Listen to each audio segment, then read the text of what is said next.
Assalamualaikum warahmatullahi wabarakatuh. Kami dari kelompok 7 akan mempresentasikan hasil kerja kami. Kami akan membahas mengenai dasar hukum dan politik pendidikan Islam, mata kuliah dasar-dasar pendidikan oleh dosen pengampu Ibu Ratna Nulin Naja MPDI. Pertama, kita akan membahas mengenai pengertian dari dasar pendidikan. Apa sih dasar pendidikan itu? Dasar pendidikan adalah landasan sebagai proses timbal balik antara pendidik dan anak didik. Sedangkan dasar pendidikan Islam itu dapat diartikan sebagai suatu sistem pendidikan yang dikembangkan berdasarkan Al-Quran untuk mewujudkan dan merefleksikan pribadi dan komunitas muslim yang sesuai dengan cita-cita yang diinginkan oleh Islam. Adapun pengertian dasar pendidikan menurut para ahli, salah satunya adalah dari Dr. Muhammad Fadil Al-Jamali. Pengertian pendidikan Islam menurut beliau adalah suatu bentuk upaya pembelajaran yang dilakukan untuk mendorong pengembangan serta mengajak setiap insan manusia agar mau menjalani kehidupan bernilai tinggi dan mulia sesuai dengan ajaran agama. Nah, dalam dasar-dasar pendidikan terdapat hukum-hukum dasar pendidikan. Yang pertama ada teori empirisme. Teori ini dipelopori oleh John Locke pada tahun 1632 sampai 1704 yang mengajarkan bahwa perkembangan ditentukan oleh lingkungan, terutama pendidikan. Yang kedua ada teori nativisme. Teori ini ditentukan oleh faktor hereditas, faktor dalam berarti Gardner. Tokoh nativisme ini yaitu Arthur Schopenhauer pada tahun 1788 sampai 1860. Yang ketiga ada teori konvergensi. Teori ini adalah hasil proses kerjasama kedua faktor, baik internal potensi maupun eksternal lingkungan pendidikan. Teori ini dikembangkan oleh William Strand 1871 sampai 1938. Pengertian landasan hukum pendidikan. Kata landasan dalam hukum berarti melandasi atau mendasari atau titik tolak, yang artinya sebagai pondasi perundang-undangan yang menjadi pegangan dalam penyelenggaraan pendidikan di suatu negara. Misalnya, yaitu landasan hukum seorang guru. Yang melandasi atau mendasari menjadi seorang guru ialah surat keputusan untuk bisa melaksanakan pekerjaan sebagai profesi guru, beserta haknya dengan menjadikan sebagai titik tolak. Dalam Al-Quran, secara jelas disebutkan bahwa sumber hukum Islam ada dua, yaitu Al-Quran dan hadis. Dua landasan sumber hukum Islam tersebut dalam Al-Quran surat An-Nisa ayat 59, yang artinya, wahai orang-orang yang beriman, taatilah Allah dan taatilah Rasulullah dan ulil amri atau pemegang kekuasaan di antara kamu. Kemudian jika kamu berada pendapat tentang sesuatu, maka kembalikanlah kepada Allah dan Rasul. Jika kamu beriman kepada Allah dan hari kemudian, yang demikian itu lebih utama bagimu dan lebih baik akibatnya.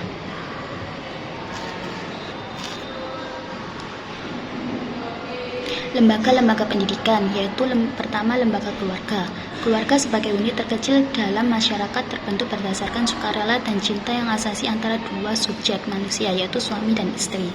Ki Hajar Dewantara mengatakan agar orang tua sebagai pendidik pertama bagi anak.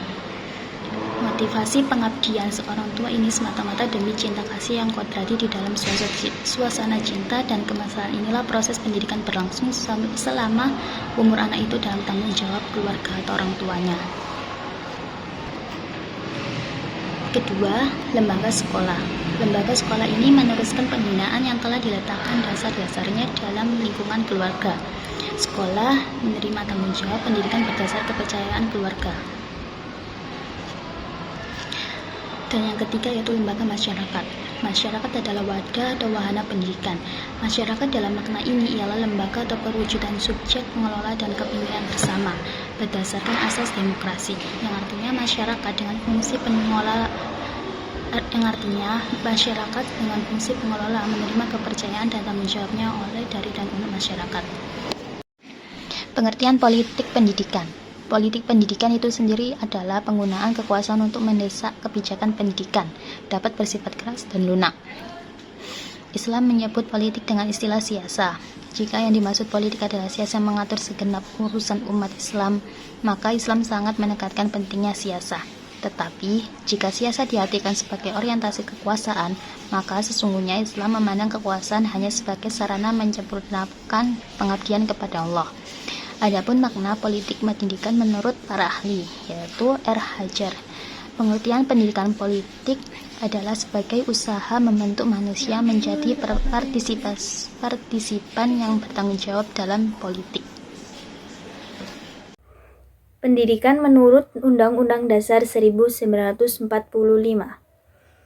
Undang-Undang Dasar 1945 merupakan hukum tertinggi di Indonesia. Semua peraturan perundang-undangan yang lain harus tunduk atau tidak boleh bertentangan.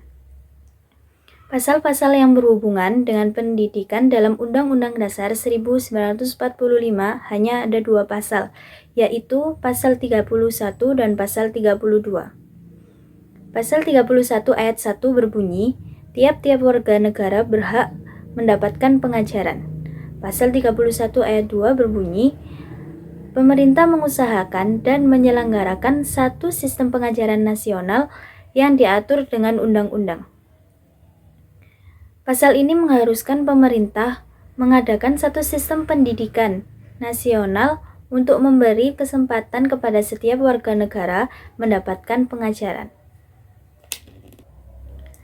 Pasal yang kedua yaitu Pasal 32 yang berbunyi, pemerintah memajukan kebudayaan nasional Indonesia. Kebudayaan dan pendidikan adalah 2 unsur yang saling mendukung satu sama lain. Bila pendidikan maju, maka kebudayaan juga akan ikut maju. Begitu juga dengan kebudayaan maju, berarti pendidikan ikut maju. Karena kebudayaan yang banyak aspeknya akan mendukung program dan pelaksanaan pendidikan. Materi yang terakhir yakni politik terhadap pendidikan Islam di Indonesia. Dalam sejarah, hubungan antara pendidikan dengan politik bukanlah suatu hal yang baru.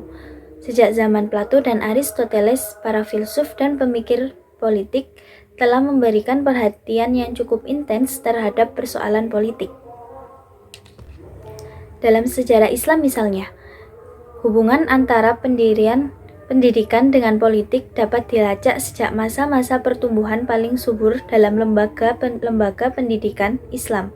Sepanjang sejarah, terdapat hubungan yang amat erat antara politik dengan pendidikan. Kenyataan ini dapat dilihat dari pendirian beberapa lembaga pendidikan Islam di Timur Tengah yang justru disponsori oleh penguasa politik. Contoh yang paling terkenal adalah Madrasah Nizami di Baghdad yang didirikan pada tahun 1064 oleh wazir dinasti Saljuk. Sekian video yang bisa kami sampaikan. Mohon maaf apabila ada salah kata. Assalamualaikum warahmatullahi wabarakatuh.